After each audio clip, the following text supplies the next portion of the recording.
Luego de este panel que acabamos de ver de estudiantes y graduados, nos toca empezar a hablar en este panel de un tema fundamental, un tema que es actual por la circunstancia que tenemos, un tema que es actual por su relevancia a nivel internacional y es un tema que nos lleva diariamente a cambiar el rumbo de las políticas de todos los países. Gracias a Cristian Massa y a Juan Manuel Sotelo se ha formado este excelente panel. Les agradecemos a ellos y estamos muy contentos de que puedan estar hoy acá. Sí, realmente, bueno, expositores y moderadores de lujo en un panel, ¿no?, denominado La salud como asunto global y los condicionantes en América Latina. Obviamente que la pandemia nos pegó un cachetazo como disciplina, en el sentido que no estaba en la agenda académica el tema sanitario y sin dudas, después de todo este proceso que fuimos viviendo todos los habitantes, sin dudas hoy planteamos este tema como una realidad y entendemos que la agenda sanitaria ya forma parte de la agenda global, ¿no es así? Sí, tuvo que venir una pandemia de este estilo para que la salud tome la relevancia que necesitaba. Ahora nos estamos planteando todas las dificultades y errores que tenían nuestros sistemas de salud a raíz de esta pandemia que no nos dio lugar para pensarlos antes. Y en este panel tan importante vamos a tener como moderadores a Cristian Massa, que es especialista en salud tanto en sistemas públicos como privados, es director del Development Outcome Organization y director del Consenso Salud desde Buenos Aires, Argentina. Así que sin más, les pasamos el panel para que lo puedan moderar.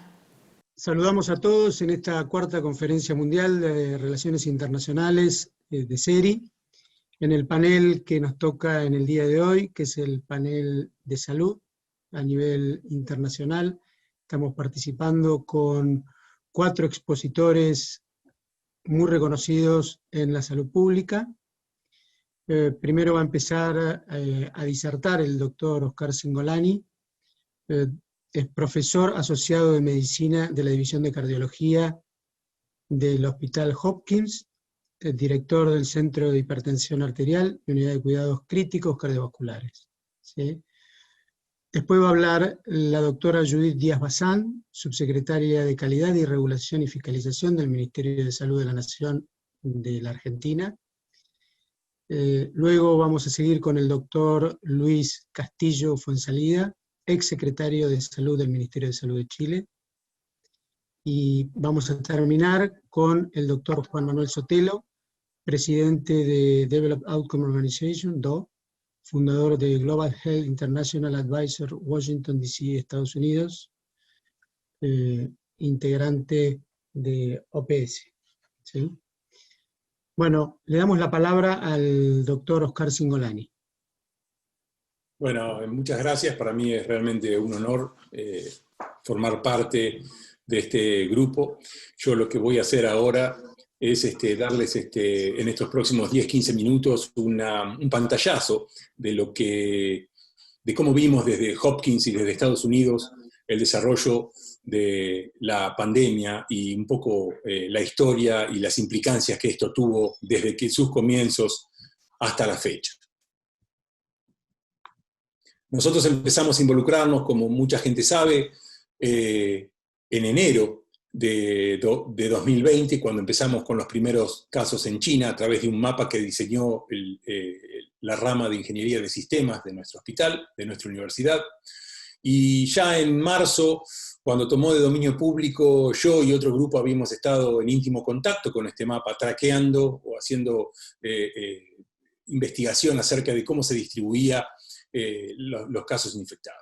En abril de 2020, como ven en este mapa, veíamos que gran parte de las ciudades con aeropuertos y con mayor densidad poblacional estaban afectadas por casos de virus. Aquí abajo a la derecha se ve como un primer pico en escalada de casos se hacía realmente evidente. Implementamos medidas de distanciamiento, implementamos medidas de uso de máscaras masivos y una cuarentena que no fue estricta en los Estados Unidos y que varió mucho de estado a estado. y vimos inicialmente, como ustedes pueden ver aquí abajo a la derecha, un descenso en la curva de casos, lo cual nos dio un cierto respiro y esperanza, mientras se desarrollaban las investigaciones de distintas drogas, distintos fármacos y vacunas. Esto fue posible gracias a que hubo una estrecha comunicación global entre los sistemas de salud de distintos países y entre distintos investigadores. Claro que al relajarse las medidas, al abrirse esta cuarentena, vimos otro segundo pico en verano, que si bien por un lado nos alarmó, nos hizo actuar rápidamente nuevamente y tratar de implementar esas medidas, basados principalmente en la información epidemiológica que contábamos de otros países. Si uno ve países como Japón, Corea del Sur, Australia, Nueva Zelanda o Vietnam, vimos que estos países que tuvieron en realidad un pico de casos, al implementar medidas drásticas de cuarentena inicial agresiva, cierre de fronteras y uso de distanciamiento social y barbijos, lograron aplastar esa curva. Y cuando relajaron estas medidas volvieron a tener un segundo pico que hoy por hoy siguen luchando y tratando de aplanar. Esto nos sirvió a nosotros para tratar de implementar estas medidas, pero nos dimos cuenta que no todas las sociedades son iguales y que era muy difícil implementar medidas con nuestra idiosincrasia, basadas en otras poblaciones con otras culturas. Para dar un ejemplo, Nueva Zelanda y Australia tienen un sistema de fronteras que es mucho más fácil cerrar y tienen una educación y un sistema de salud muy distinto al que tienen otros países. Por otro lado, Japón tiene una idiosincrasia en la cual el distanciamiento físico era evidente mucho antes de haber venido esta pandemia, con lo cual era mucho más fácil instaurar esas medidas de distanciamiento social y de uso de máscaras. Nosotros rápidamente implementamos un sistema en el cual observamos distintos estados y vimos que los estados que tuvieron un pico inicial muy fuerte, como por ejemplo el caso de Nueva York, fueron aquellos que realmente siguieron las medidas con mayor cautela y con mayor énfasis, y eso los hizo tener un descenso de nuevos casos, como así también de la mortalidad. No así otros estados, que si bien no tuvieron un pico inicial muy fuerte, se confiaron y volvieron a tener una segunda ola muy, muy marcada. Por supuesto que la mortalidad siguió a esos nuevos casos. Nosotros tuvimos la suerte en el estado de Maryland de poder convencer al gobernador y a la población en implementar medidas de distanciamiento social y de uso de barbijos, y pudimos, si bien no tener tan pocos casos últimamente como lo ha tenido Nueva York, hemos mantenido unos casos bajos durante casi todo el verano. Claro que esto, haciendo avance rápido hacia octubre del 2020, y de nuevo, si ustedes se concentran abajo a la derecha, ahora entrado en el invierno, en el otoño, y con el invierno por venir, estamos viendo un tercer pico de una gran ola, y eso nos preocupa muchísimo.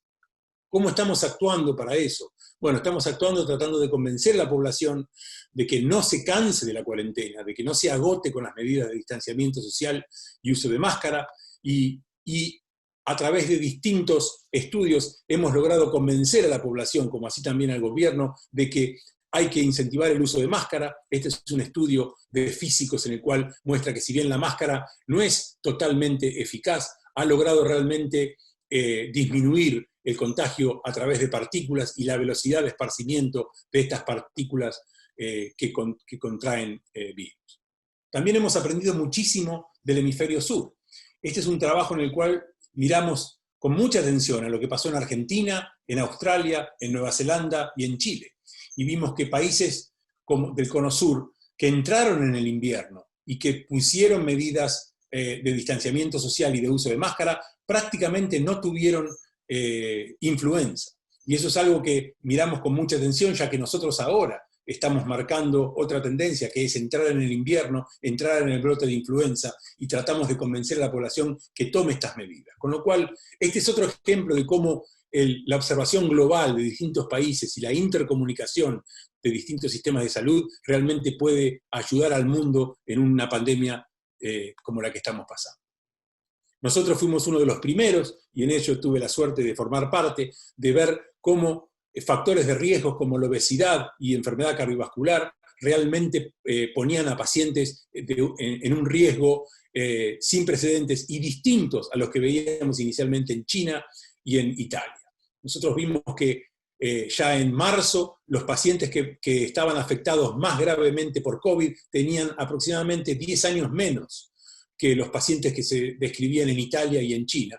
Y esto es un trabajo que lo publicamos en el Lancet, en el cual en 500 pacientes de distintos hospitales veíamos cómo la curva se desplazaba hacia menor rango etario, y esto era por la obesidad, con lo cual pudimos describir un efecto de riesgo de esta comunidad obesa, la cual es una epidemia en los Estados Unidos, y tratar de actuar acorde. También aprendimos mucho de los síntomas. Inicialmente, en febrero, marzo, prestábamos atención a la fiebre, a la tos, a la dificultad respiratoria, como se ve acá a la izquierda, y ya para fines de la primavera de aquí, marzo, abril, vimos que la fiebre no era tan importante y que había otros síntomas de los cuales teníamos que prestar atención para rápidamente aislar a esos pacientes y testearlos en forma agresiva. El dolor de pecho, como cardiólogo debo decirlo, era algo que también lo veíamos en 1/3 o en 1/4 de pacientes, y veíamos que los pacientes que venían con COVID tenían afectación cardíaca. No voy a entrar en detalles, pero hemos publicado con nuestro grupo un par de trabajos mostrando miocarditis o afectación cardíaca por inflamación debido al COVID, cosa que también nos ha hecho, gracias a la comunicación con nuestros colegas de Italia y de España, poder aprender muchísimo sobre esta dolencia y tratar de prevenirla, y si no, de tratarla agresivamente en etapas tempranas. Aprendimos que también, y estos son datos de nuestros amigos de Italia, que los paros cardíacos afuera del hospital, en la casa, eran 1/3 o 1/4 mayor que otros años. Y esto era porque la gente en realidad negaba sus síntomas y por miedo a esta pandemia dejaban de acudir al hospital. Esto tiene una implicancia muy buena, no muy buena, muy mala, pero muy importante, puesto que nosotros en Hopkins hoy por hoy estamos empezando a ver nuevos casos de insuficiencia cardíaca. Aquellos pacientes que no consultaron después de tener un ataque cardíaco hace meses, y hoy por hoy esto va a representar un cambio en la mortalidad de estos pacientes y un cambio también en el costo de atención de salud de estos pacientes que acuden en forma tardía por no haber consultado por infarto agudo de miocardio en estadios tempranos. Otra dolencia, lejos de mi especialidad, es lo que se llama la niebla mental o trastornos mentales. Estamos viendo que pacientes internados con COVID tienen una depresión o trastornos cognitivos de la personalidad prolongados, que duran semanas y hasta meses. Y también vemos que este impacto es indirecto en aquellos que creyeron tenerlo y que no lo han tenido. Con lo cual, la sociología, la psicología, la psiquiatría también va a plantear algo muy, muy fundamental e importante en lo que viene en esta pandemia y en lo que tenemos que tratar para prevenir mayores desórdenes. Por último, y para no perder demasiado más tiempo, el control de esta pandemia va a estar basado en las vacunas. Ha habido muchas investigaciones de distintos fármacos, algunos por suerte muy efectivos, ninguno ha sido la panacea, y dudo que lo sea, ya que no hay panaceas para casi ningún virus. Pero sí hay medicamentos que han logrado disminuir el tiempo de enfermedad y disminuir la mortalidad en la fase inflamatoria, con lo cual es muy importante. Pero sí sabemos, y esto es en lo que hago hincapié, es que hay hoy por hoy a la fecha 33 vacunas en fase 1, 15 en fase 2 y 11 en fase 3, de distintos perfiles, con plataformas virales, con plataformas de ARNA mensajeros y con plataformas peptídicas. Así que tenemos mucha esperanza que la cura va a venir, y si bien tal vez no sea la panacea, la primera ola de vacunas, hay vacunas en curso que también van a estar empezando a investigarse ahora, y esa segunda ola posiblemente sean inclusive más prometedoras. Yo quiero finalizar diciendo de que lo más importante que hemos aprendido de esta pandemia es la preparación. Nos ha agarrado mal preparados al sistema de salud, y esto nos tiene que dar una lección muy importante. Nos ha enseñado también que hay que tener flexibilidad para poder cambiar de rumbo, y esto es fundamental cuando uno se comunica con otros colegas de otras naciones, como nosotros nos comunicamos con los europeos, ahora nos vamos a comunicar con el cono sur, ya que ellos pasaron un invierno que a nosotros ahora vamos a pasar en el hemisferio norte. Y por último, mantener un diálogo fluido y con un ambiente de construcción y no destrucción. Sabemos que es muy fácil equivocarse, esto es un virus nuevo y hay que construir y no destruir mediante el diálogo y no cerrarse en hipótesis no flexibles.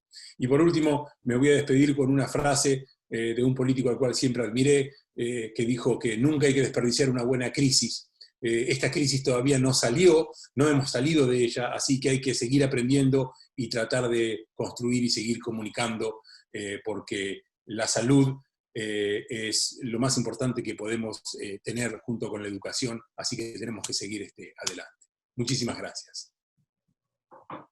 Bueno, muchísimas gracias, doctor Oscar Cingolani. Ahora le vamos a dar la palabra a la doctora Judith Díaz Bazán, de Argentina. Bueno, muchísimas gracias al capítulo Salud del Centro de Estudios Estratégicos y Relaciones Internacionales. La verdad que un placer compartir un momento donde, como recién lo mencionaba Oscar, implica desafíos que creo que debemos tomar por sobre todas las cosas desde lo personal, para poder volcar cada uno de los que tenemos el rol de actuar en esta pandemia en una implicancia desde la comunicación, pero por sobre todas las cosas desde el estar cerca. La verdad que nos toca en este desafío, habiendo asumido en la gestión del ministro Ginés González, del presidente Fernández el 11 de diciembre, prontamente a partir del 13 de marzo, poniéndonos a todos en escenario, quería demostrar o podíamos reflejar desde la prensa que este era un momento único. Nunca en el país habíamos vivido que los medios de comunicación en forma unánime proclamaran una posición de unidad frente a esto. Argentina debutó con el primer caso el 3 de marzo, por supuesto por un paciente como venían los primeros casos, ¿no? Que habían estado en el exterior, y a partir de esto la vigilancia intensiva, ya formando parte de la expansión de la ola europea. A partir de esto fue que nosotros comenzamos los casos, por supuesto, desde el principal nivel de residencia en el país, desde Ciudad de Buenos Aires. Y quiero demostrarles el enorme esfuerzo que significa para el rol gubernamental esta necesidad de unir estrategias y crear una mesa única de trabajo que implica, por un lado, el rol sanitario, el rol de un equipo de trabajo con la vigilancia de la enfermedad, con el impacto necesario, con la preparación de nivel asistencial, pero el detrás de escena de era personas que prontamente, a partir del 19 de marzo, nosotros comenzamos con el aislamiento social, preventivo y obligatorio en todo el país, pero se tuvo que comenzar a tomar medidas prontamente con esto, ¿no? La creación de un fondo especial de 1.700 millones para el Ministerio de Salud, la disposición de restricción a extranjeros. Entonces, un poco lo que referenciaba Oscar, atravesar el abordaje a esta enfermedad que toma todo el planeta, implica también vínculos y relaciones internacionales. Se crea la ampliación de la emergencia sanitaria.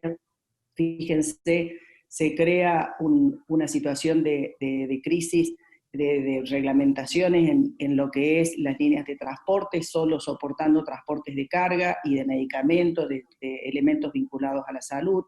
Una línea gratuita de consulta para adultos mayores. Fíjense que prontamente, del 10 al 13 de marzo, nosotros comenzamos a ver ya el impacto que teníamos en las personas de mayor edad que necesitaban la asistencia de terceros, y por supuesto, en el otro extremo de la vida, cómo readecuamos esto de vivir con los menores en la casa, que altera toda la vida de las mujeres, de los hombres, de la familia, que necesitan dedicarse en horarios laborales a atender su familia, y que esto implica, por supuesto, readecuar toda la respuesta social, económica de intervención. Fíjense que se suspenden las clases presenciales el 15 de marzo, licencias al personal que tiene comorbilidades y que ya habían sido categorizados como personas de riesgo para adquirir COVID. y en esto, por supuesto, enfermedades cardiovasculares, oncológicas. Esto también hizo que específicamente en el sector salud, casi el 38% del personal, entre personas que tenían mayores a cargo de cuidado, menores sin escolaridad, más comorbilidades, llegamos casi al 37% del personal de salud fuera del sistema laboral, abocado, por supuesto, por estas medidas generales de cobertura.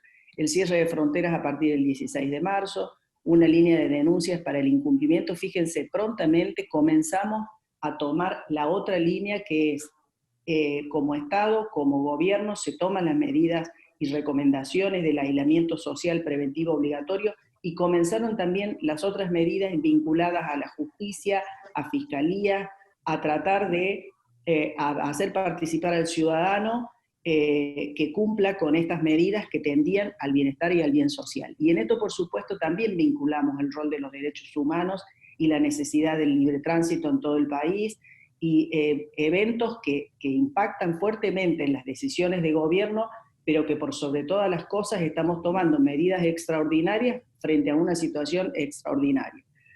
Fíjense que esto también hace que prontamente, casi fines de marzo, se define una asistencia familiar, una tarjeta alimentaria comedores y un paquete de producción y de apoyo a todo lo que significaba en la disminución económica en las líneas de producción y de comercio. Esto, por supuesto, con lograr disminuir carga impositiva. En salud específicamente logramos que se eliminara el pago de ganancias a los trabajadores de la salud de todo el país, lo cual era un reclamo que veníamos sosteniendo como trabajadores de la salud hace bastante tiempo, disminuir el cargo de ganancias sobre todo a las situaciones de pago de guardia, ¿no?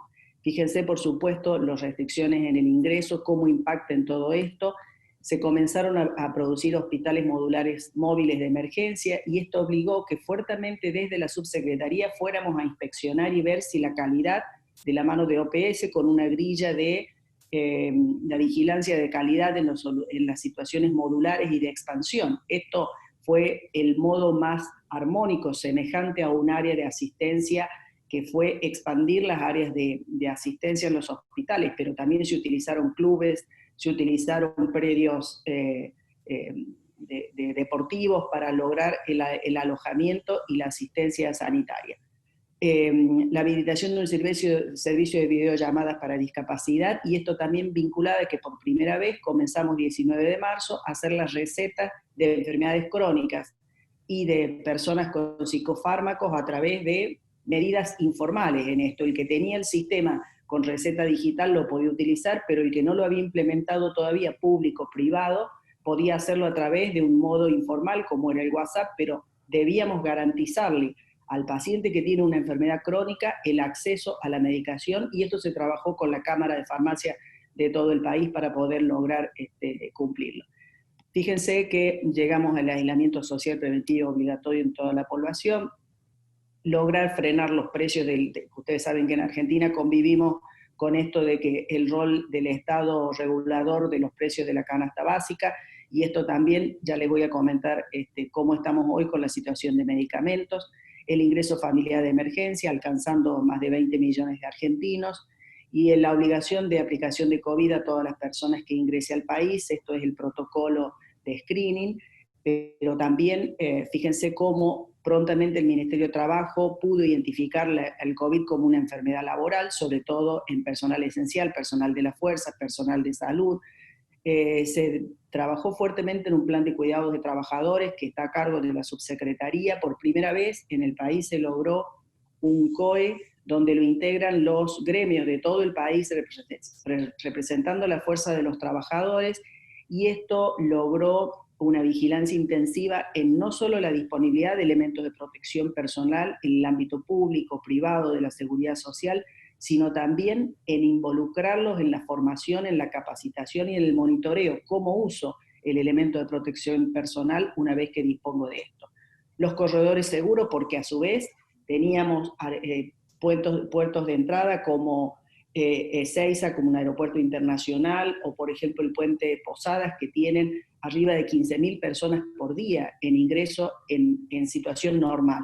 y esto debimos hacer un corredor seguro para ingresar al país, logrando disminuir el número de vuelos o de llegadas por vía fluvial o vía terrestre, y logrando así un corredor seguro, es decir, identificando quién llegaba, cuánto tiempo pasaba desde la zona de exposición en el lugar desde donde provenía hasta llegar a su lugar de destino.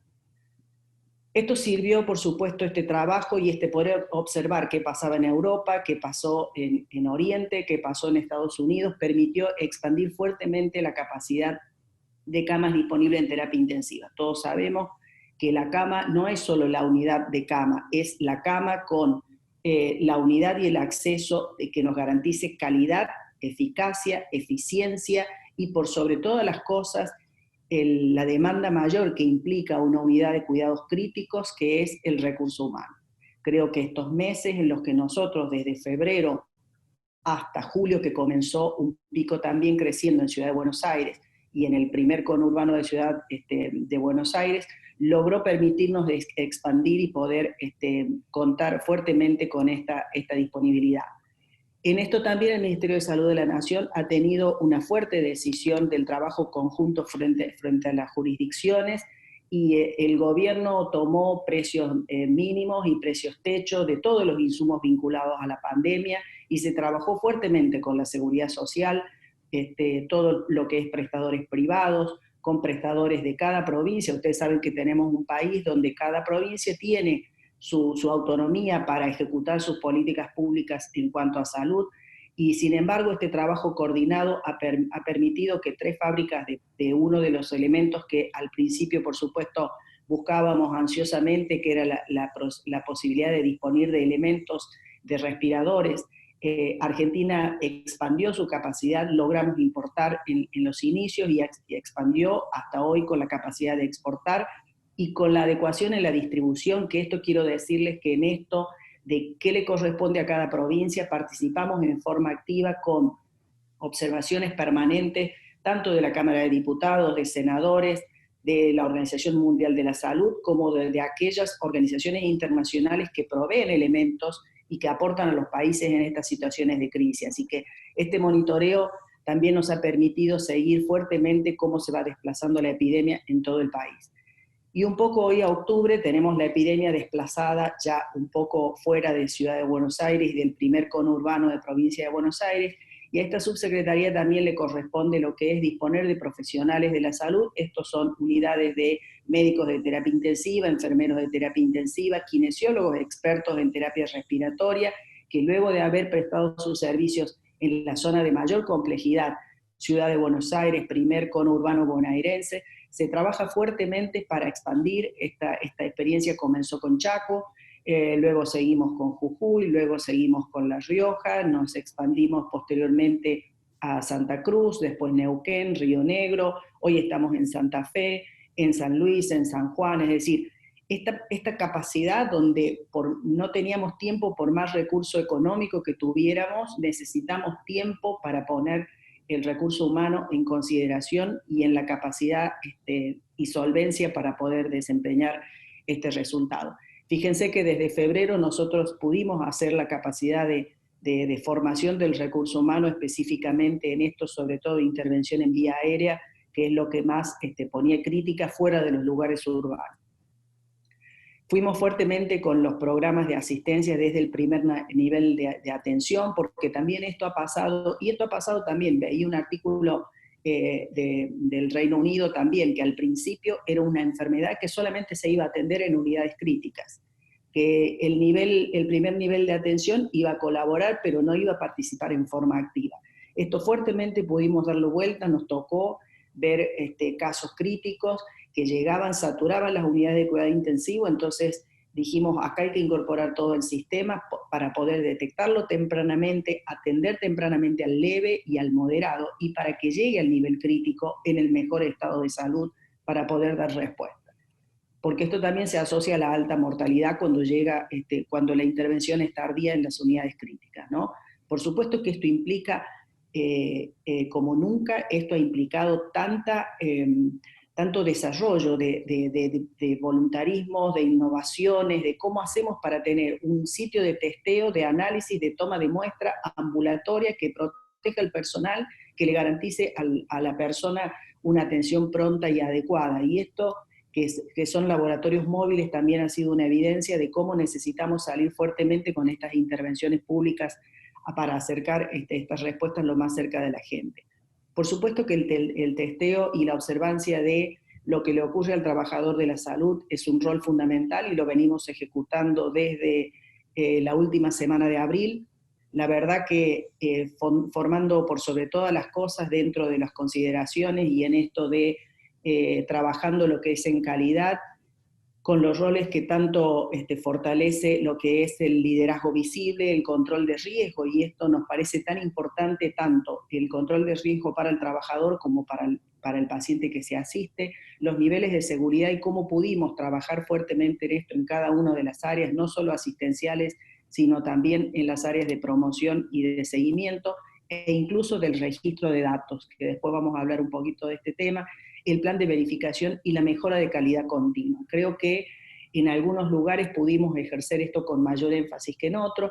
Fíjense que participamos en este país extenso también de la encuesta a trabajadores de la salud, cómo perciben que usan en este rol y el plan de calidad, cómo perciben que usan el equipo de protección personal. Casi el 38% nos decía que perciben que lo usan en forma regular. Y lo que ha pasado en muchos otros lugares también, escuchaba una experiencia también exitosa de seguimiento en Chile, en esto de que muchas veces han adquirido la enfermedad en forma transversal, en forma horizontal, por convivientes o con sus pares en los momentos en que baja la guardia del cuidado y el control y no directamente con el paciente.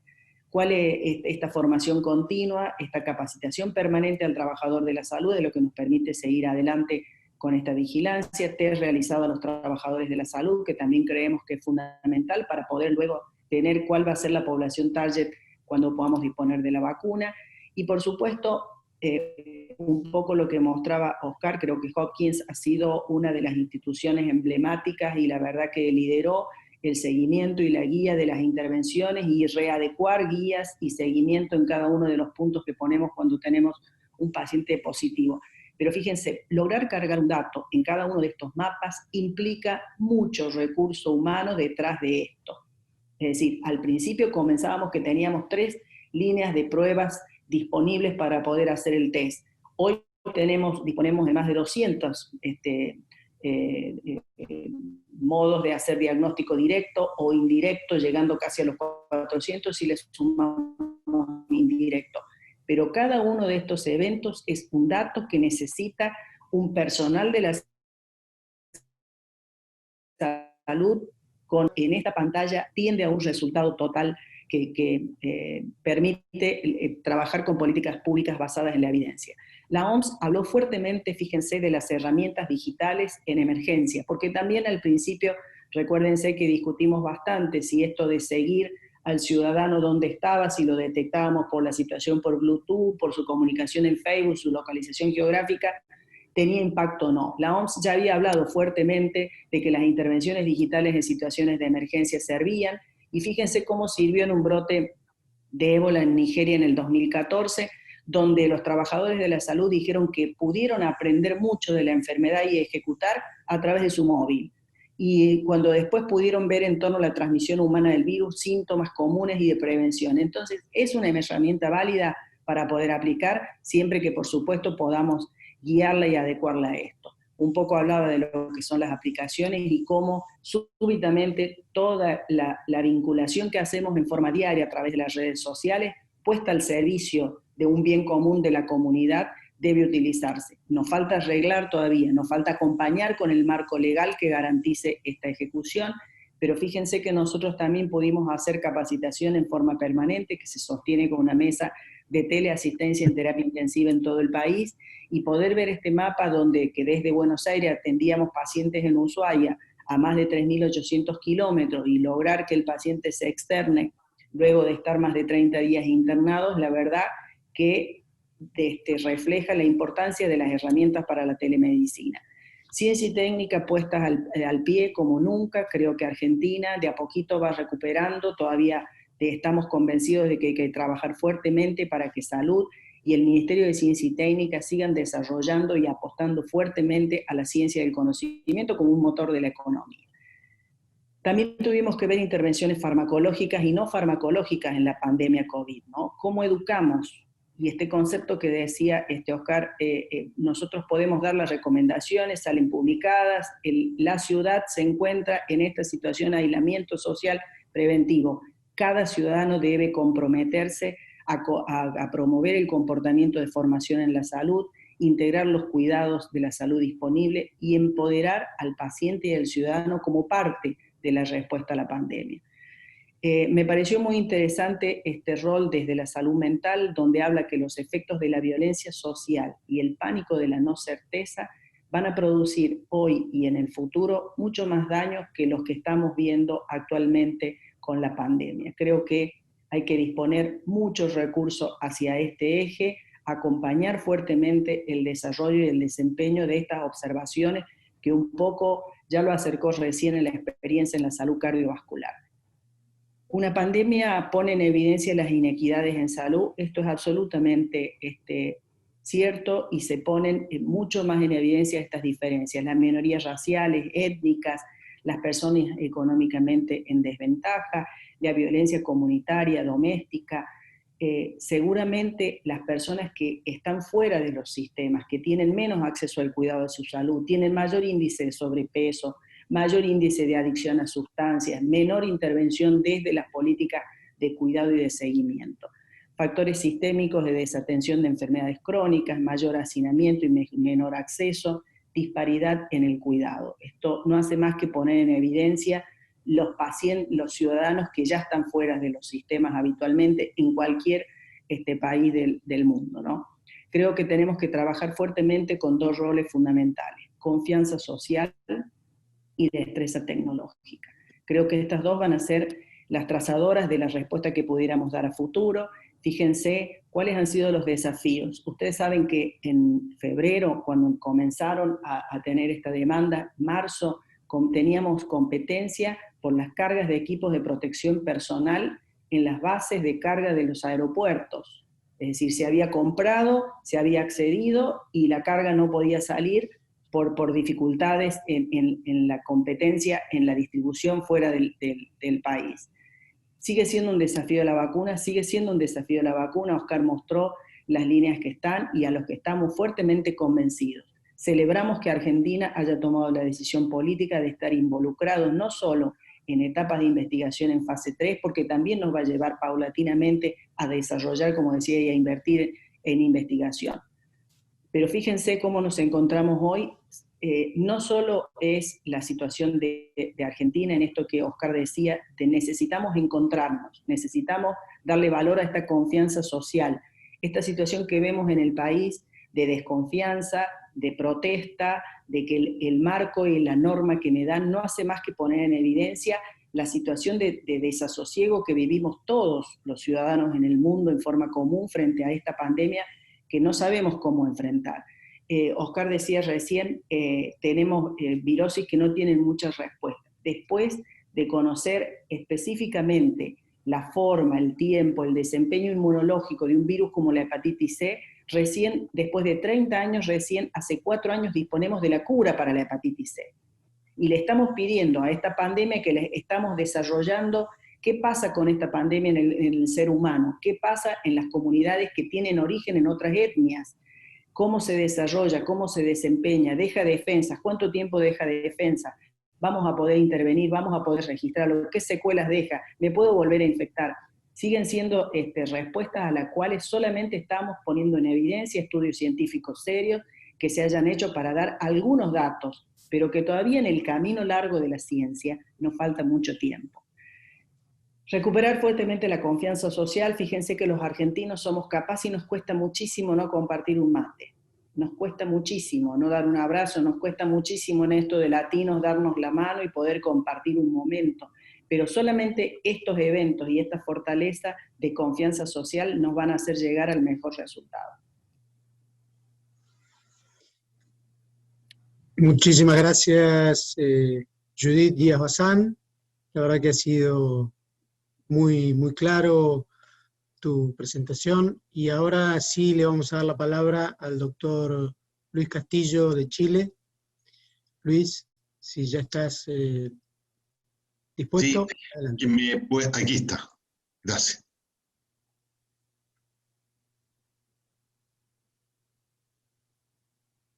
Muchas gracias por la invitación. En estos minutos voy a tratar de resumir algunas de las actividades que nuestro país ha hecho a este respecto, pero fundamentalmente voy también a poder discutir algunos elementos y medidas sociales y económicas que el país ha tomado en consideración para ir en ayuda de lo que esta pandemia ha puesto en la superficie. Primero, que el decreto, en febrero del 2020, en un decreto, el decreto número 4, ya se hizo patente en ese momento. El decreto emanado por el Ministerio de Salud decretó una alerta sanitaria. Por un periodo que se señaló, hubo un cambio en la categorización constitucional de la situación del país, precozmente, de manera de que se empezó y se le transfirió a los servicios de salud del país facultades extraordinarias que hasta esa fecha la Constitución no prevía la situación constitucional. Segundo, este mismo decreto obligó a todas las instituciones prestadoras públicas y privadas a suspender todos los programas de cirugía electiva programada que no sean de urgencia. Y se le permitió a una subsecretaría, una secretaría de Estado, que es la Secretaría de Redes de Salud, tomar el control de todos los prestadores públicos y privados de manera de coordinación e integración de todas las medidas clínicas que de ahí hacia adelante se tomaron dentro del país y permitir que el rol rector de salud pública del Ministerio subiera de perfil y de nivel de manera de poder categorizar, reglamentar, seguir, coordinar todas las medidas preventivas y sanitarias a través de salud pública y las medidas prestadoras, integración público-privada a través de la Subsecretaría de Redes. Esto fue rápidamente armándose y finalmente terminó también en una resolución exenta, que es la 248, que permitió integrar público y privado, los dos subsistemas, sistema de salud público y privado, en un aspecto. Primero, se dijo y se creó la integración público-privada para la coordinación de camas críticas. Chile, hasta esa fecha, tenía más o menos 9 camas críticas por 100.000 habitantes, que de acuerdo a nuestros cálculos era extraordinariamente insuficiente para las necesidades que podía llegar a ver si es que uno pudiese calcular un índice de replicación del virus de 1.8, la cantidad de pacientes que eventualmente podían tener necesidad de cuidados críticos era casi el doble de las camas que Chile en este momento tenía, sumando público, el sistema público y privado. Entonces, la Subsecretaría o la Secretaría de Estado de Redes tomó el control e hizo crecer las camas críticas en el sistema público, en el sistema privado, casi 3 veces. Y se coordinó el manejo de estas camas y se coordinó y se integró la gestión de derivación de pacientes críticos, tanto públicos o privados, de manera de usar una cama indistintamente. Esta es la curva que en general refleja bastante bien lo que va pasando en nuestro país. Primero, tuvimos una primera ola donde la enfermedad puso a prueba todo el sistema de salud. Hubo aquí mortalidad, hubo letalidad, luego esto empezó a bajar con el curso del tiempo. Tuvimos también una segunda ola, que son las consecuencias de poner la atención de otras enfermedades agudas y crónicas. Miles de operaciones pospuestas, miles de consultas pospuestas. Al mismo tiempo, en los funcionarios de la salud, empieza a haber También la aparición de trastornos de salud mental, especialmente en las áreas más complicadas, las áreas de crítico, las áreas de emergencia. Empieza a aparecer el síndrome de burnout, empieza a aparecer una crisis económica, desempleo, pobreza, y empiezan a emerger algunos indicadores de desigualdad. Una tercera ola, que es la consecuencia de la interrupción de los controles de enfermos crónicos, que ya estamos viendo. Este es el mapa con que nos hemos ido organizando y nos hemos ido encontrando hasta el momento. ¿Cómo está la situación hasta ahora? Hasta octubre 24, ayer. Teníamos casos totales, 500.000 personas, con casos activos confirmados cerca de 10.000. Tenemos casi 14.000 fallecidos, casos confirmados recuperados, más que los casos emergentes y activos. Test PCR, hemos hecho 4 millones de test PCR, estamos con una tasa extraordinariamente buena de test PCR por millón de habitantes, lo que ha permitido trazar, aislar rápidamente. Tenemos un promedio de PCR de aproximadamente 28.000 exámenes, lo que es llevado a cabo por casi 330 laboratorios a lo largo del país. Partimos con 8 laboratorios y hoy día tenemos 130 laboratorios a lo largo del país, lo que ha permitido exponencialmente hacer crecer este test, trazar, confirmar, aislar y cuidar, y aislar y cuidar. Esta es la situación actual. Recientemente hemos tenido un segundo brote en la región de Magallanes que ya está en control. Magallanes está confinado, tiene un confinamiento total. Se ha pedido que el confinamiento sea también un confinamiento interno. Hemos sabido y hemos visto que en Magallanes, por razones de temperatura y atmósfera, temperatura ambiente, manejo de fundamentalmente las temperaturas externas, el confinamiento interno en las casas se produce una contaminación intradomiciliaria.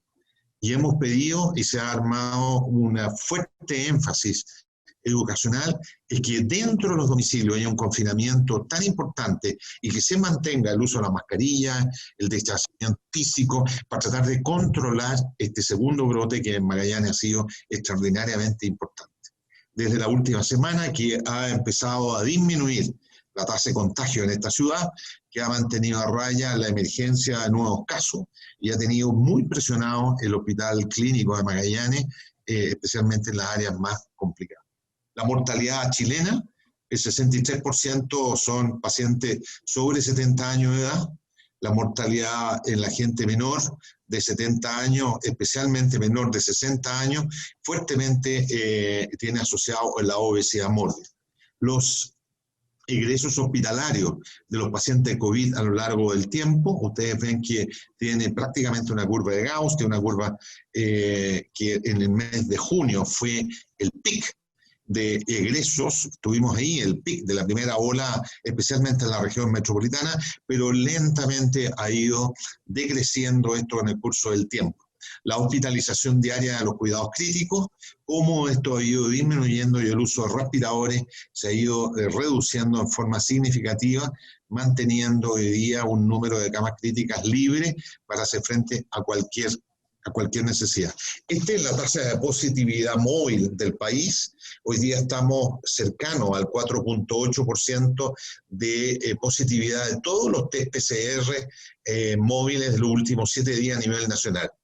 Sin embargo, hay ciudades y regiones como Magallanes, donde la tasa de positividad es mayor, cercano al 11%, y hay otras donde la tasa de positividad es mucho menor, como Aysén, que es cercana al 3%. Esta es la tasa móvil de un 4,8% en circunstancias que en el mes de junio llegamos prácticamente a casi un 40% de los PCR positivos. Esta es la tasa de mortalidad por 100.000 o por millón de habitantes. Chile tiene 74 muertes por millón de habitantes. En la medida que yo pienso que esto más se trace, más se aísle, más se diagnostique, esta mortalidad y esta letalidad va a ir lentamente disminuyendo. Este es el exceso de muerte que ha habido en diferentes ciudades.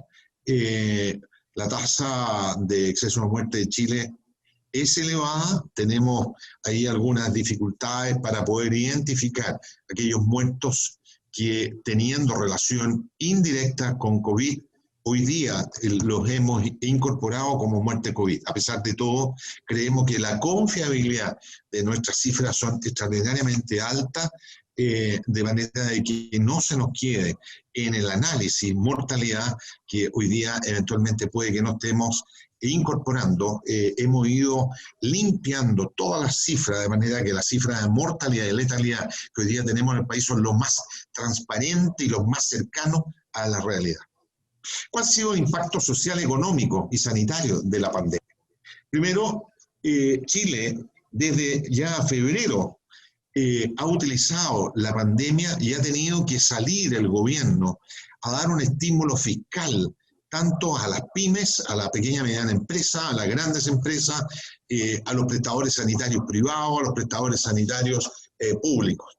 Especialmente a los prestadores sanitarios privados les incorporó una adecuación en el pago de remuneraciones, dado que estos prestadores se quedaron sin la gama externa o la gama completa de prestaciones sanitarias, debido a que por decreto la integración y las prestaciones realizadas por las organizaciones privadas estaban bajo control estricto del Estado.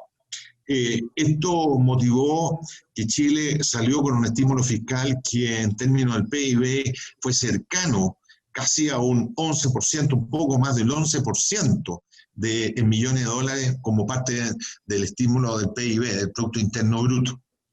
Se introdujo esto como una ayuda que fue directo a la pequeña empresa y fundamentalmente a la tasa de empleo. El esfuerzo fue el estímulo fiscal y el esfuerzo hecho por el país fue fundamentalmente realizado y fue excepcional con un plan de convergencia en el déficit. Este esfuerzo se hizo pensando fundamentalmente en evitar llevar al déficit fiscal a sobre un 5%. Toda esta inyección de dinero adicional se hizo con un esfuerzo, con reacomodos de presupuesto, de manera que el déficit fiscal no sobrepasara el 5%, de manera de dejar al país de la mejor manera posible desde el punto de vista económico, sobre todo para lo que viene para los próximos 5 y 10 años. Aquí hubo una medida y una serie de medidas que llegó y se pensó que llegara de la manera más efectiva a las personas. Se armó un fondo de ayuda económico a la pequeña y mediana empresa de cerca de 3.000 millones de dólares. Se suspendió el pago previsional mensual, que son un impuesto que grava a las industrias chicas, medianas y grandes por un monto aproximadamente de 2.400 millones. Se hizo una ley de protección al empleo. Aquellas empresas que por razones de manejo de la pandemia y por un fundamento sanitario se les impidió hacer su trabajo, ejemplo, restaurantes, hoteles, turismo, organizaciones sanitarias privadas, se les inyectó para preservar el empleo cerca de 1.000 millones de dólares. Se evitó y se permitió en algunos aspectos a la industria, a la pequeña y mediana industria, evitó el pago de impuestos por depreciación y amortización cercana a los 2.000 millones de dólares. Y así sucesivamente se hizo una serie de medidas económicas que hicieron, entre comillas, mucho más plausible el efecto sanitario de confinamiento y el cierre de la frontera, el cierre del comercio, el cierre del turismo, el cierre de la industria de salud, el cierre de la industria comercial, etc. Estos recursos se fueron incorporando a las personas en la medida que más población chilena fue cayendo en confinamiento. Ustedes ven acá que la población en cuarentena, mientras más alta, se movilizó más capital por parte del gobierno, llegando a una sumatoria cerca de 22.000 millones de dólares que se hizo en el pic del confinamiento de los chilenos. Cuando habían confinado casi 15 millones de chilenos, el aporte del gobierno a diferentes efectos o a diferentes elementos de ayuda desde pequeña, mediana y la grande industria, etcétera, protección del empleo, llegó casi a 22.000 millones de dólares, lo que permitió en algunos momentos que la tasa de desempleo que se elevó no se elevara tanto como ha sucedido en otros países del mundo. El gobierno ha entregado varios bonos para la población. También se hizo una entrega de un bono que se llamó bono clase media, que son alrededor de casi 800 dólares, que se le entregó como un bono adicional único a todas las familias de clase media, bien definido, por persona, de manera que una familia de clase media con con marido y mujer y 2 hijos pudieron recibir prácticamente $2.000 por una vez. Esto fue una ayuda extraordinariamente importante. Ahora, ¿qué es lo que viene para adelante? Nosotros creemos que este año el PIB de Chile va a tener un resultado absolutamente negativo, y que este fue el resultado del segundo trimestre. Al cuarto trimestre yo creo que Chile va a terminar con un -3, un -4%. Sin embargo, tal como lo han dicho el Fondo Monetario Internacional y los cálculos nuestros, es que esto se va a recuperar el próximo año con un PIB positivo cercano al 3%, con todos los elementos que se ha ido haciendo. Así que esperamos que esta situación se pueda revertir en la medida que la economía chilena se ponga en marcha una vez que la pandemia está absolutamente contenida. Estos son los promedios de las proyecciones de crecimiento anual que se había estimado para el país hace un par de meses atrás, -1.3. Nosotros creemos que vamos a estar cerca del 2 a 3%. Esto también ha traído, sin duda, un retraso en la resolución de muchas patologías selectivas que el país necesita resolver. Ustedes ven acá un gráfico de garantías auge, de enfermedades GES, retrasadas, acumuladas. Son casi 46.000 garantías retrasadas que el país va a tener que resolver en un mediano plazo, en un año, 12 a 24 meses, y que van a necesitar una inyección presupuestaria adicional. Ustedes ven lo que ha pasado con el volumen de intervenciones quirúrgicas no auge, cómo se ha ido retrasando y cómo ha ido aumentando el volumen. Pasamos prácticamente de 81 días el promedio de espera, pasamos a 400 y tantos días de promedio de espera. En fin, se produjo también un grave atraso en la resolución de intervenciones quirúrgicas, de patologías auge, que en este momento se armó ya el plan para tratar de resolverla en el mediano plazo durante los próximos 12 meses, 18 meses y hasta 24 meses para los casos más recomplicados. Este es el plan que el país organizó, el plan de recuperación, el plan de reconfinamiento de apertura, se llama Plan Nacional Paso a Paso, que cuenta 5 etapas, desde la cuarentena hasta la apertura avanzada donde se permite aumentar la cantidad de gente en actividades permitidas, con las medidas de autocuidado.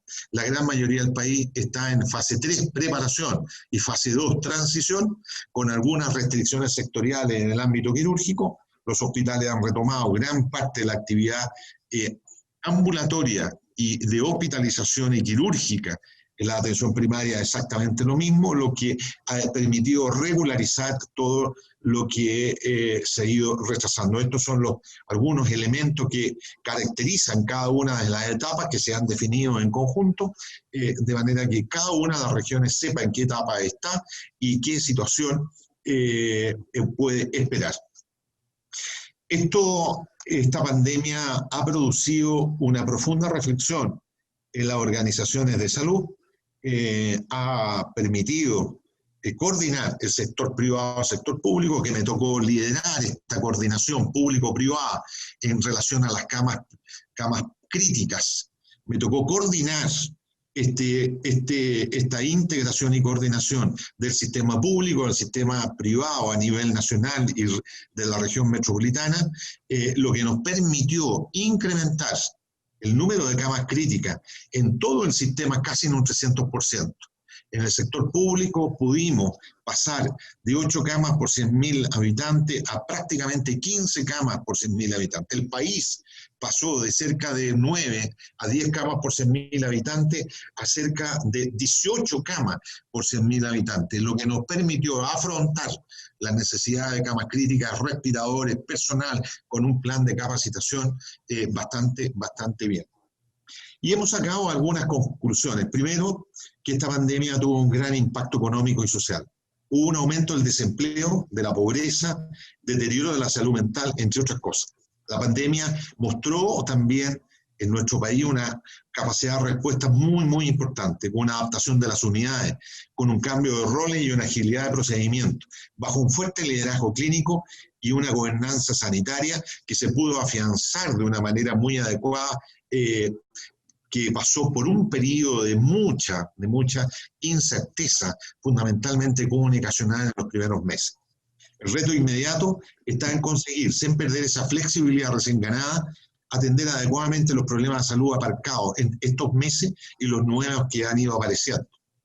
Queremos y sabemos que podemos consolidar el tipo de estructura flexible que nos permitió gestionar el episodio, avanzar en los equipos y los abordajes multidisciplinarios, seguramente desdoblar en el futuro, y es lo que estamos haciendo hoy día, los hospitales en 2 grandes áreas, COVID y no COVID. La estrategia de integración para pandemia, sean los recursos estatales y privados, deben estar a disposición de los bienes públicos. Las organizaciones científicas han tenido un rol integrador y complementario al rol rector del sector. Políticas únicas para países únicos, estrategias regionales pero en red.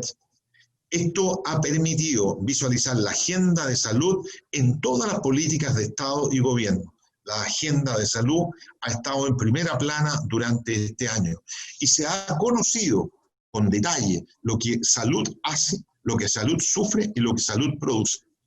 Las organizaciones han sido capaces de aunar y coordinar esfuerzos, introducir cambios sobre la marcha, en la organización de los flujos, en la asignación de quién atiende a quién y dónde, como en los roles profesionales y su capacitación. También ha desplegado imaginación y celeridad para obtener suministro y hacer mejor lo habitual. Esto ha permitido dar un incentivo muy fuerte a la industria de la fabricación de respiradores, de equipos de protección personal, la industria de insumos de salud.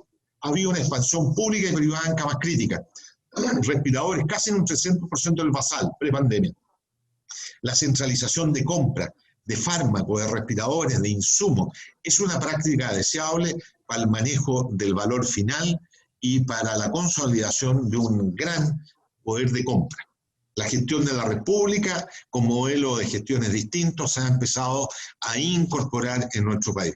Hoy hay más visibilidad de la salud pública, privada, coordinada, integrada. No hay que buscar un sistema hegemónico, sino uno integrado, que es lo que las personas miraron, usaron y valoraron. En nuestro país esto ha quedado extraordinariamente claro. La integración del sistema prestador ha sido usado y muy valorado por los pacientes y la familia. Hay que racionalizar el sistema integrado, sin racionarlo. La salud va a tener un rol importante en la agenda política a nivel mundial y nacional para los próximos años. Yo no concibo entonces ningún programa de gobierno de aquí hacia adelante, de nuestro país y de todo el mundo, sin un programa, sin una agenda política de salud muy fuerte, muy importante, que involucre no solamente los posibles manejos en un fenómeno de pandemia, sino que todo lo que significa políticas preventivas, la incorporación preventiva en la atención primaria de una vez por todas y una organización de una manera absolutamente distinta. Por lo tanto, va a ser un activo que va a quedar para la salud post-pandemia a nivel mundial y en nuestro país también, que hemos ido conversando e integrando qué debiese quedar de esta pandemia y de este elemento que hemos tenido que reorganizar. A pesar de que la pandemia no ha terminado, estamos trabajando de una manera absolutamente distinta. La salud en todas las políticas públicas estará a través del diálogo con toda la organización. La construcción de un camino común, no necesariamente de asociarse a un pensamiento idéntico, sino a objetivos comunes. Los egos iniciales aquí en el país fueron absolutamente superados. Esto ha sido una buena experiencia. Hemos manejado una buena coordinación e integración público-privada. hemos sacado experiencia muy importante, el gobierno ha tenido una capacidad de respuesta muy rápida y muy importante en términos económicos y sociales. Salud ha llevado la agenda política prácticamente. Muchas gracias, Luis. 6 meses. Muchas gracias. Muchísimas gracias, doctor Luis Castillo. Vamos a dar la palabra al doctor Juan Manuel Sotelo, manteniendo los tiempos previstos, ¿no? Que eran entre los 10 y los 15 minutos de oradores, pues tenemos algunas preguntas y queremos acelerar para que esto no se le haga pesado a la audiencia, ¿sí? Doctor Juan Manuel Sotelo, le damos la palabra. Gracias, Cristian, por la moderación y la presentación, y es un placer participar en la cuarta Conferencia Mundial de Relaciones Internacionales en el panel de salud y compartir este panel con distinguidos colegas y amigos. En los próximos minutos voy a tratar el tema de las relaciones internacionales y cooperación y cómo las percibo están viéndose afectadas en un contexto en el que ocurre la pandemia. Entonces yo pretendo compartir con ustedes mi lectura personal sobre ese contexto, hacer algunos comentarios sobre cómo estoy viendo la arquitectura internacional y terminar con algunas reflexiones sobre el tema de la resiliencia, ya como concepto que nos permite abordar la adversidad en la mejor forma posible. ¿Estamos de acuerdo? Ok, entonces, ¿qué estoy notando y qué están notando los analistas políticos en el mundo? Hay un ascenso de China en todo orden de cosas. Esto es una ruptura con respecto a lo que se veía antes en muchos países y en varios países de América Latina especialmente, donde la adhesión tradicional de comercio y de relaciones estaba con Estados Unidos. El comercio, por ejemplo, el intercambio comercial, ha aumentado con China en 4 o 5 países grandes en América Latina en un 25% en el último año.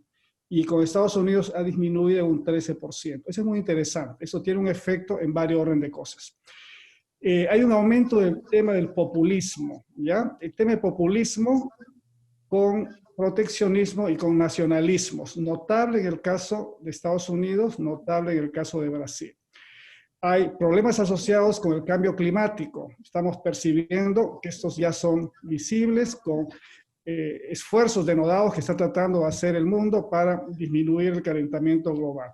Y esto va asociado también a las relaciones de los humanos con los animales. Por ejemplo, la epidemia de ébola del 76 estuvo vinculada a murciélagos, la del 81 de VIH-Sida a los chimpancés, la de SARS en el 2003 a los murciélagos y a unos mamíferos llamados civets. No he encontrado una buena traducción en español, pero son unos mamíferos que son muy carnívoros, gran presencia en África y en Asia. En el 2009, la gripe porcina, H1N1, vinculado a los cerdos. Vamos al 2012 con el MERS, esto se vincula, los primeros casos que pasaron al hombre de murciélagos y camellos. Luego en 2014, ébola, como mencionó también Judith, asociado a los murciélagos y la actual epidemia COVID-19 a los murciélagos también. Entonces parecería ser que hay que mirar la salud humana junto con la salud animal, dentro del enfoque que está siendo promovido hace varios años de One Health, ¿no? Una salud unitaria. Mirar la salud humana junto con la salud animal. Por otro lado... ¿Qué pasó? Ok, un eco. Bueno, por otro lado, el tema de la tecnología. Judith lo puso muy bien. Han desarrollado destrezas tecnológicas. Todos. Nos ha tocado en la vida cotidiana, nos ha tocado en los servicios de salud, nos ha tocado en varias esferas de la vida, como está dándose en los últimos 10 meses. Igual la situación es compleja, es una situación incierta, de larga duración, y subrayo el tema de larga duración, porque esto tiene efectos tremendos, especialmente en aumentar las desigualdades entre las personas. Voy a ilustrar este tema cuando cite el tema económico, que lo quiero tratar en un momento, ¿no? Y estoy tomando información del Perú, información que me ha dado el INEGI, que es la Oficina de Estadísticas del Perú, y también la Academia Nacional de Medicina, de la cual soy miembro y con la cual estoy haciendo un trabajo sobre el particular. Mi segundo comentario tiene que ver con la arquitectura internacional. Acabamos de celebrar el día de ayer los 75 años de las Naciones Unidas. Las Naciones Unidas viene a ser la cúspide del multilateralismo en el mundo, pero el multilateralismo está en jaque. Si ustedes recuerdan, hace un par de meses, tal vez un mes atrás, el presidente de China y el presidente de Estados Unidos tuvieron intervenciones junto con otros jefes de Estado en el foro de la Asamblea General. China muy a favor del multilateralismo, Estados Unidos no. Esto es interesante para una dinámica que se está observando de cierta confrontación y competencia entre el manejo externo de China y el manejo externo de los Estados Unidos. Interesante. Ahora, Naciones Unidas siempre ha promovido en los últimos años el que los países avancen hacia los objetivos de desarrollo sustentables. Esto, en mi opinión personal, pienso que va a tener que ser revisado, ¿ya? Los objetivos están marcados para el año 2030, pero toda la preocupación del mundo, los recursos, han estado orientados a resolver el tema de la pandemia. Entonces, esos objetivos pienso yo que van a ser seguramente revisados. El Consejo de Seguridad de Naciones Unidas ha tenido una decisión muy importante en el tema de la pandemia al declarar las vacunas y los tratamientos para COVID-19 como un bien público global. Eso es muy importante porque eso nos permite hacer muchas cosas desde el punto de vista internacional. Por otro lado, también decretó el cese de fuego. Hay 50 guerras en el mundo que están en curso. Ahí sí falló el Consejo de Seguridad porque no ha habido el cese de fuego y aquí ha habido aumento del dolor, el sufrimiento que trae consigo los conflictos armados, más a eso se agrega el tema de la pandemia. El otro tema vinculado a la arquitectura internacional, me voy a referir a la Organización Mundial de la Salud, una institución por más de 30 años, y todavía estoy asociado con ellos en diferentes formas. Ese rol está en revisión en este momento. Ustedes saben que Estados Unidos anunció su retiro de la OMS.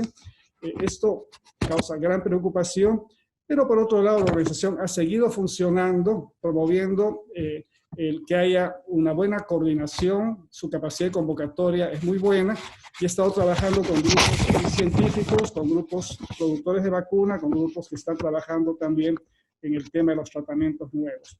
Y voy a citar una iniciativa muy interesante, el COVAX, ¿no? Que es una iniciativa de equidad que pretende, junto con el Fondo Global, junto con la asociación Gavi, el contar con vacunas para el 20% de la población de todos los estados que se suscriban al mecanismo.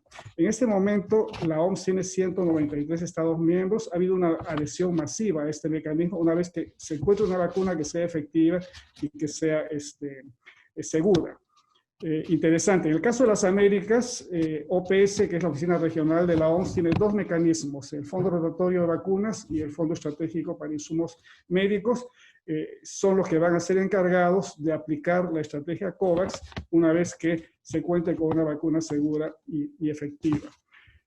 Los bancos internacionales de desarrollo son otros actores estelares en el tema internacional. Bueno, tienen nuevo liderazgo. El BID acaba de seleccionar a un presidente norteamericano contra la tradición no escrita de que el presidente del Banco Interamericano para el Desarrollo debería ser un latinoamericano.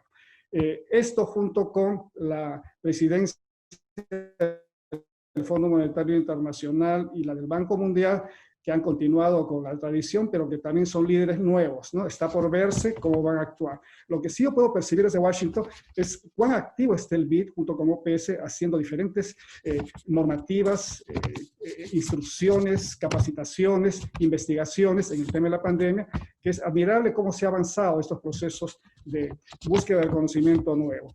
Ahora, cuando se habla de la arquitectura internacional, los actores principales obviamente son los países, ¿no? Y los países están en recesión económica prácticamente todos, con excepción de China y de Taiwán, ¿ya? Esto es muy interesante. Ha habido cierre de fronteras en un gran número de países y se está observando una diplomacia médica notable en el caso de China, notable en el caso de Rusia. En el caso de China, con la vacuna, tiene 2 vacunas China, que parece que están dando buen resultado según sus estadísticas, y en Rusia ocurre algo similar.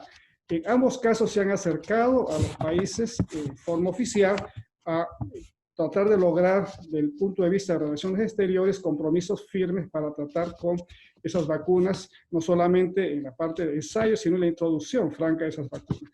Ese es un tema interesante que se denomina diplomacia médica. En China, por ejemplo, va a citar un ejemplo. Ellos tienen dos tipos de diplomacia. Una diplomacia llamada soft, donde el tema de la vacuna, el tema del apoyo a los equipos de protección personal y otros, está muy vigente en su diálogo con muchos estados. Y la otra es la diplomacia dura, que tiene que ver con el tema de Taiwán y que tiene que ver con el tema del Mar Sur de China. Interesante.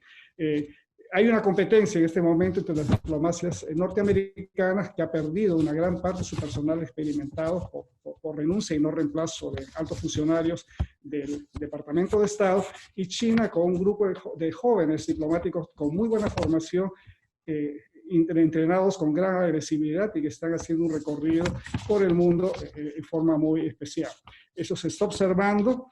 Y por otro lado, en cuanto a los países, también hay politización del tema del manejo de la pandemia. Lo vemos, lo señaló Luis también, en la agenda política de las elecciones de los candidatos, el tema de COVID-19 y el tema de la salud está alto en la agenda. Si no es el tema 1, es el tema 2 o viceversa. Esto está poniendo a los líderes en jaque en varios países. Y en otros, curiosamente, ha lanzado la popularidad a líderes que han estado manejando esto de una forma no muy convencional, como en el caso de Brasil, por ejemplo, ¿no? Esto ha servido para aumentar la popularidad del presidente Bolsonaro, curiosamente. Bueno, entonces, está jugando políticamente el tema de la pandemia. En cuanto a las regiones, voy a mencionar solo dos regiones, ¿no? La Unión Europea, con países que están entrando a una segunda ola en este momento. Hubo una reunión del gabinete en España hoy día y ha extremado las medidas para cuarentenas, para circulación. La gente está cansada, está agotada. En el Reino Unido lo mismo. En Alemania también se han introducido nuevas medidas de aislamiento social. El caso de la Unión Africana, muy interesante. Y esta información la tengo del director del CDC africano, que tiene su sede en Addis Abeba, en Etiopía. De 53 países que tiene África al inicio de la pandemia, solamente 2 países tenían cuidados intensivos, unidades de cuidados intensivos, que son Egipto y Sudáfrica. Y el caso de Sudán, muy interesante. Sudán contaba solamente con 3 respiradores, ¿no? Y tiene 4 vicepresidentes, pero solo 3 respiradores al inicio de la pandemia. Muy interesante. Pero sus resultados han sido bastante buenos. Ellos han empezado con un tema de capacitación masiva de personal para el testeo. Lo otro interesante es que su promedio poblacional es de 19 años, es gente que es joven, ¿no? Es un continente con gente joven, y parecería ser que tienen inmunidad hacia varios virus. Y entonces hay una inmunidad cruzada que los protege bastante bien del tema del COVID. Interesante, pero no ha habido la debacle que se esperaba que pudiera haber ocurrido en sistemas de salud tan frágiles como los africanos. En cuanto a las subregiones, la región centroamericana, entiendo que tienen un buen manejo, es la subregión en este momento con la cual soy más familiarizado, porque he estado el último año trabajando con ellos en Centroamérica. Han tenido un buen nivel de contacto y ellos están trabajando en torno a una estrategia que se denomina la determinación social de la salud, ¿no? Entonces, dentro de eso están abordando de forma bastante integral el manejo de la pandemia. Sudamérica, bueno, Sudamérica tuvo UNASUR, que es un difunto en este momento. Se trató de promover PROSUR, ¿no? Que entiendo que tampoco pudo levantar mayormente. Hay un tema político allá complejo, elecciones que tampoco han facilitado el tema, pero sí los ministros de salud del Mercosur entiendo que tienen un buen nivel de contacto, y lo mismo de los países andinos, ¿no? Pero es un interrogante el ver cómo se va a seguir con la subregión sudamericana en su conjunto. En cuanto al tema de la resiliencia, esto lo aprendí yo a finales de los 90 de 2 médicos argentinos, el doctor Néstor Suárez Ojeda y la doctora Mabel Muniz, que trabajaron en introducir el concepto de la resiliencia en el hemisferio, sobre todo en el área materno-infantil. Ellos trabajaron con un centro que se creó en la Universidad de Lanús. Muy interesante, en un momento en que es necesario que haya una buena resiliencia social, especialmente con los niveles de pobreza y de extrema pobreza que estamos viendo en muchos de nuestros países. Permítame un comentario sobre el tema de la economía. No va a ser muy largo, pero es interesante, y voy a citar el caso del Perú. El Perú, con la pandemia, tuvo una ruptura de su estructura productiva, muy significativa.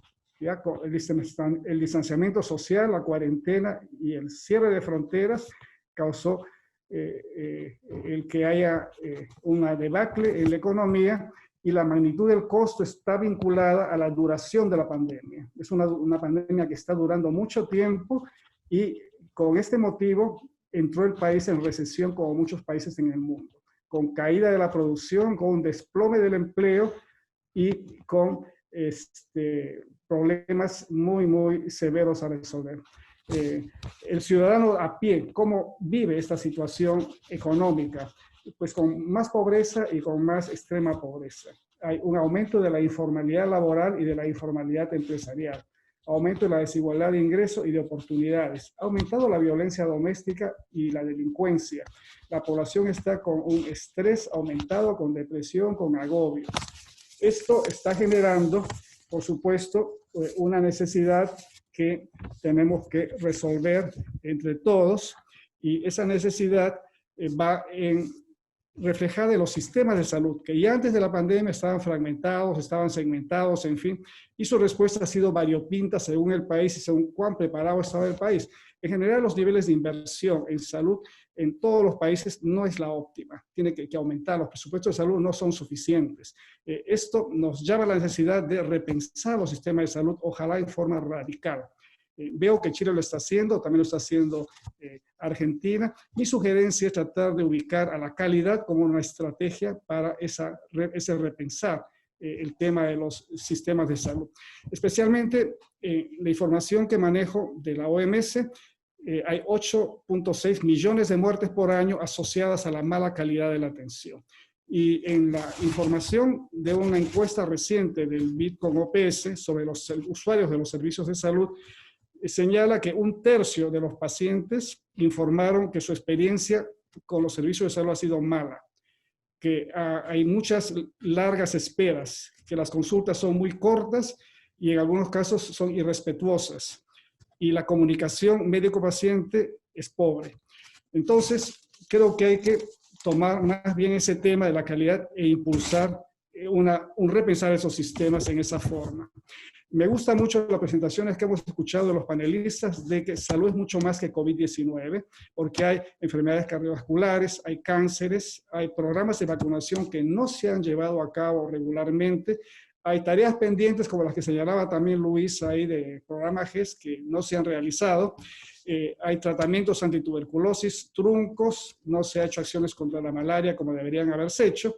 Entonces hay que mirar la salud en forma integral y mirar el largo plazo. No nos extrañe que pudiera haber un COVID-21 el próximo año, o que otras epidemias puedan volver. Como no se ha estado vacunando, puede ser que haya una epidemia de tosferina, posiblemente tal vez epidemias de poliomielitis en algunas partes del mundo, y ciertamente una epidemia de salud mental, problemas de salud mental, que ahí estamos experimentando.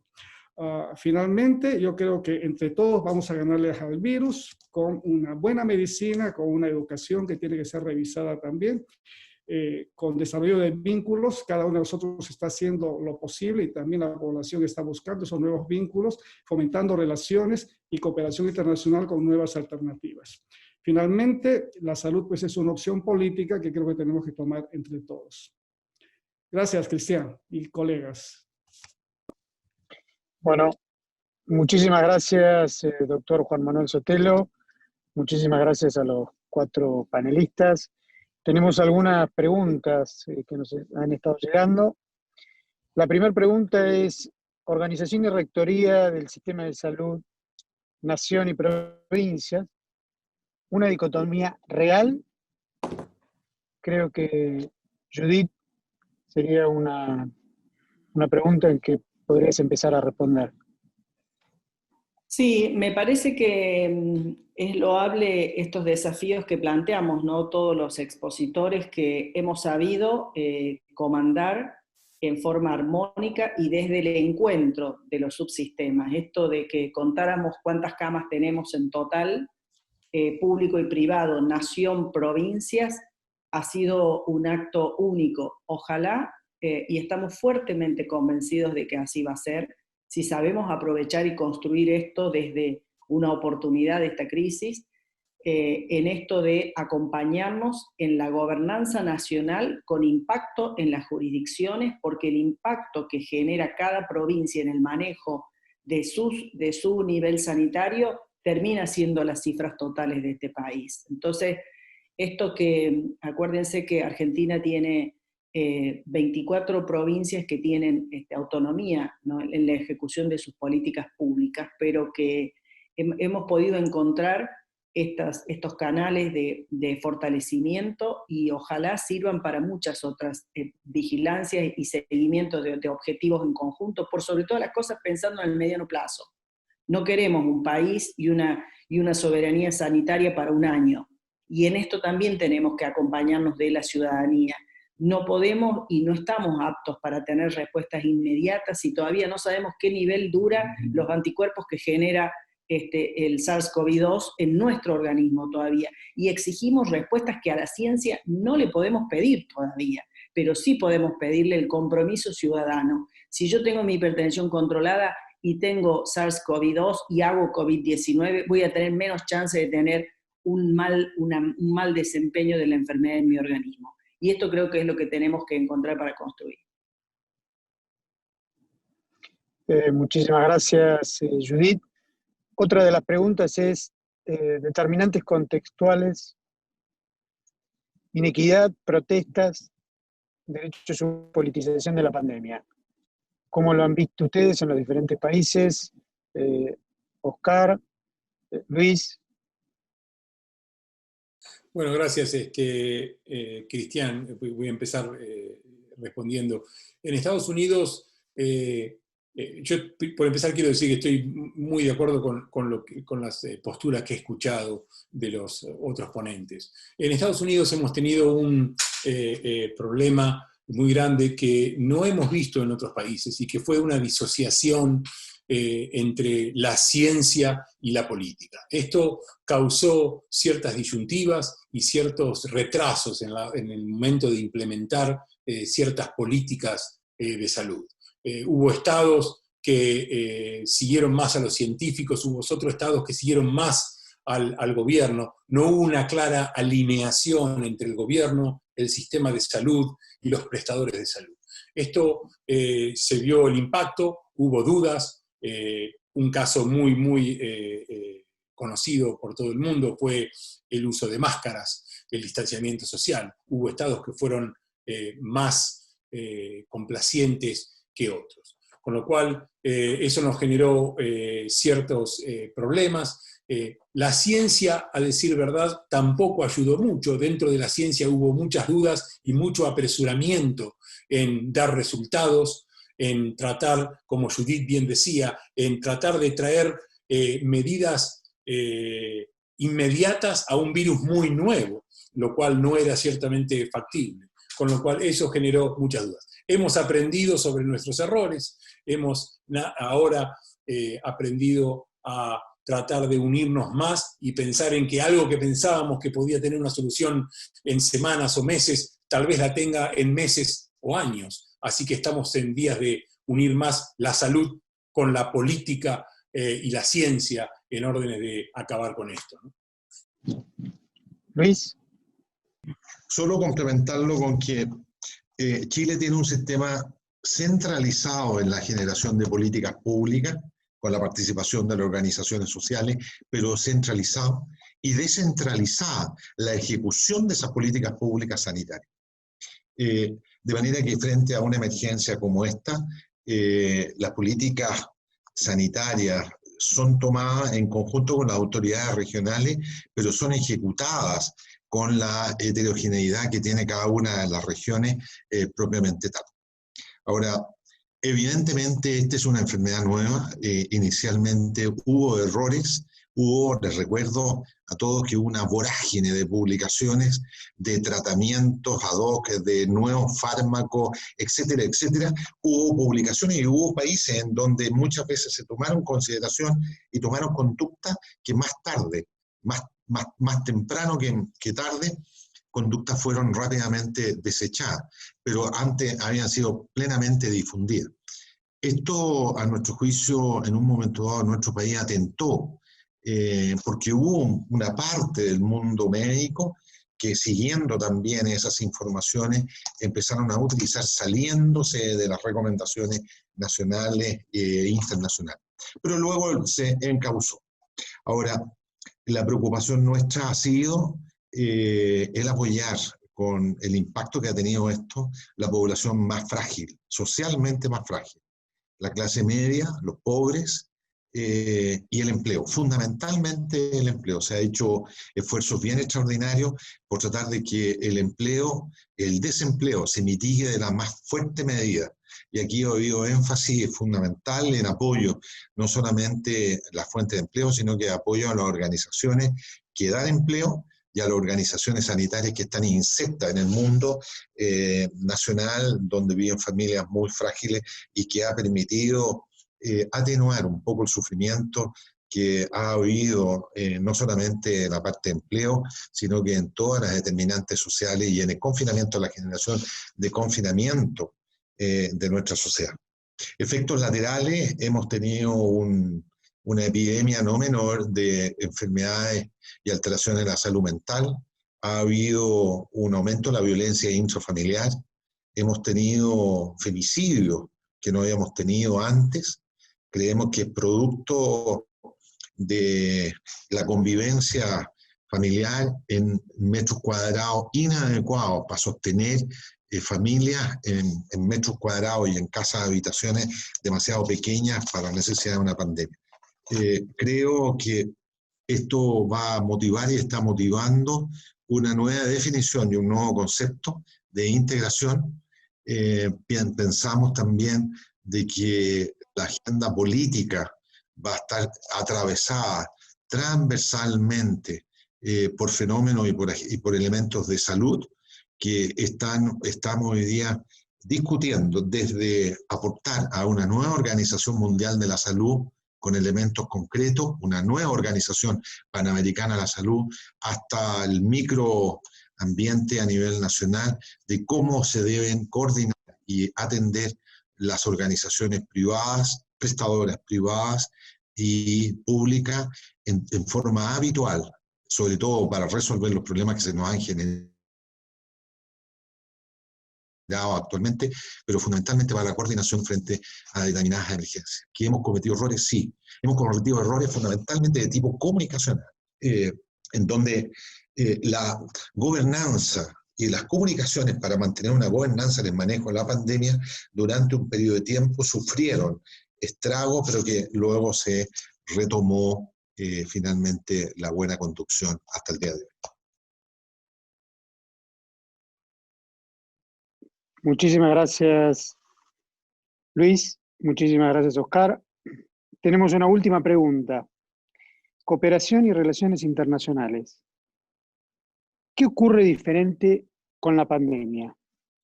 Me parece que esta sería una buena pregunta para Juan Manuel y también me gustaría escuchar a Judith. Muchas gracias. Gracias por la pregunta. El tema de las relaciones internacionales depende en gran medida de qué quiere cada estado, ¿no? No siempre los estados buscan el interés común, ya que es a lo que enfoca el multilateralismo, es decir, desarrollo de solidaridad, cooperación entre todos para que a todos nos vaya bien. Hay muchos estados que están promoviendo más dentro de sus fronteras, el que seamos más fuertes, el que nosotros hagamos una negociación directa por obtener la mejor vacuna, el que busquemos tratamiento por nuestra cuenta, pero a su vez se dan cuenta que esto es difícil. Por lo general están haciendo el doble juego, el juego tanto de la relación directa con los laboratorios, en el caso de las vacunas, como también el participar de un esquema solidario multilateral. Entonces, se ve afectadas esas relaciones porque cada país tiene su interés nacional. Ese es el principal principio en ciencias políticas para ver qué relaciones internacionales se van dando. Lo otro, hay un tema de desinformación en general.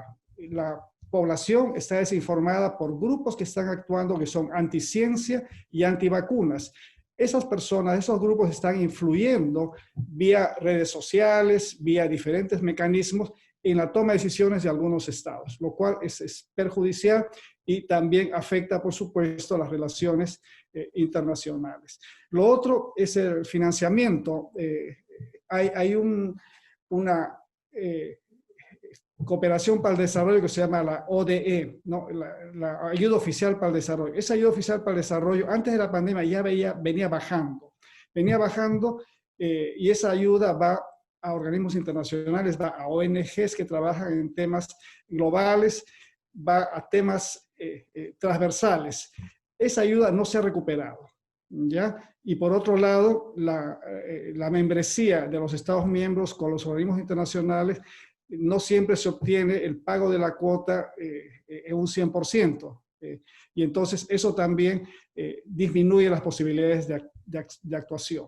Entonces, ese tema, la infodemia, es el tema del interés nacional y es el tema de cuánto se favorece o no una acción multilateral. Pero en general, mi comentario es que siempre estamos observando una mayor solidaridad y una mayor compromiso en compartir tecnología, en compartir información, en compartir experiencias, lo cual es muy positivo. Entonces, hay que buscar, pienso yo, nuevas formas de cooperación alternativas a las tradicionales.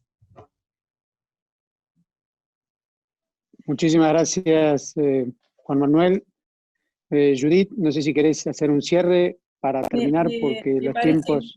No quería dejar de poner en valor lo que mencionaron los tres acompañantes del panel. La verdad que un placer compartir y seguir teniendo sueños, ¿no? De que esto tiene que ser una oportunidad. Y como decía, no hay crisis que no nos deje sabiduría y fortaleza para cambiar esto.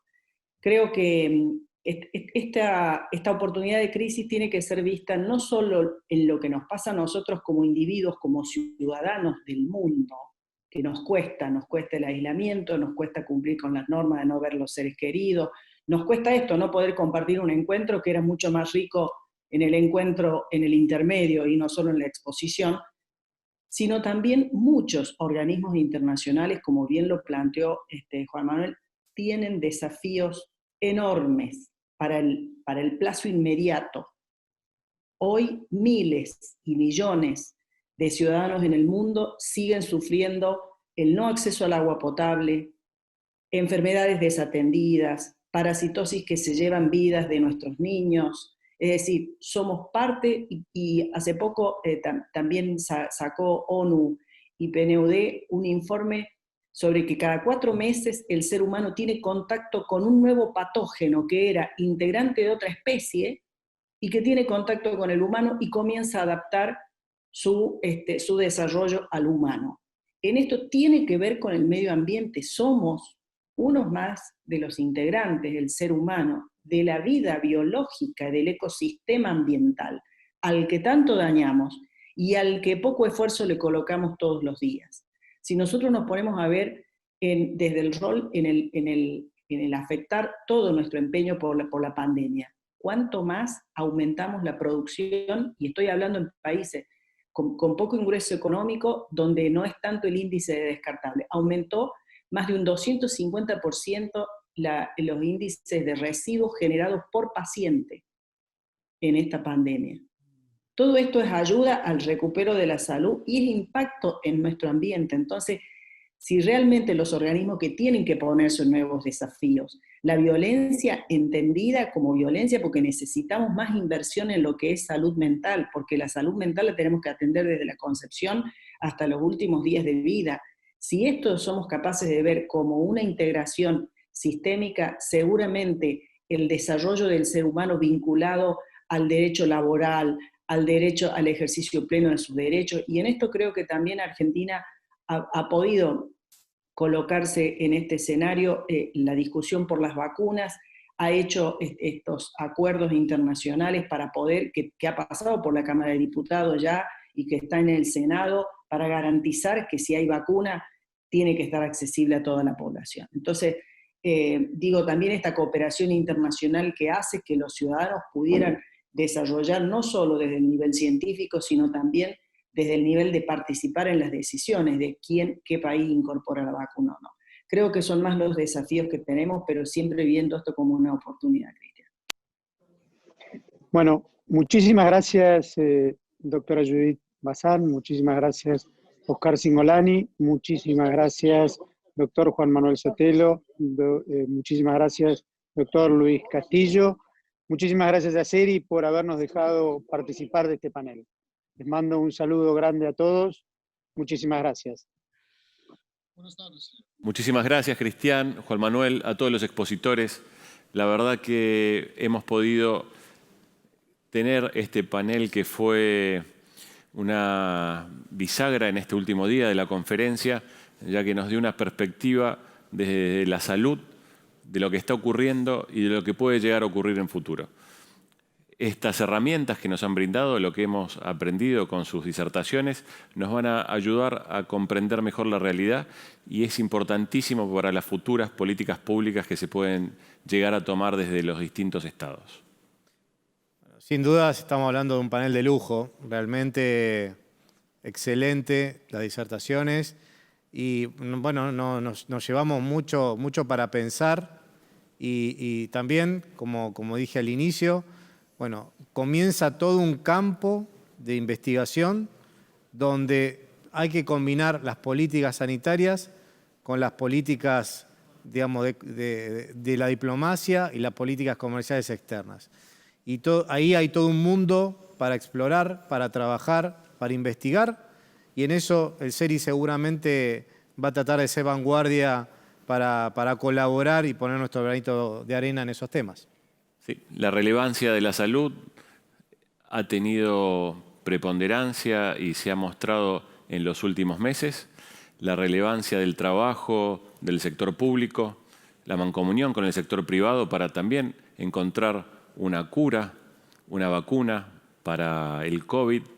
Son todos temas que estamos expectantes y van a influir mucho en nuestra realidad actual y en los próximos meses y años. Así que esperamos tener una continuidad en este estudio, esperamos aportar desde el SERI y todos los que quieran sumarse a colaborar con estos estudios que estamos haciendo y empezando a hacer y el trabajo en conjunto con el sector de la salud. Sin más, vamos a un pequeño break y seguimos con la próxima conferencia.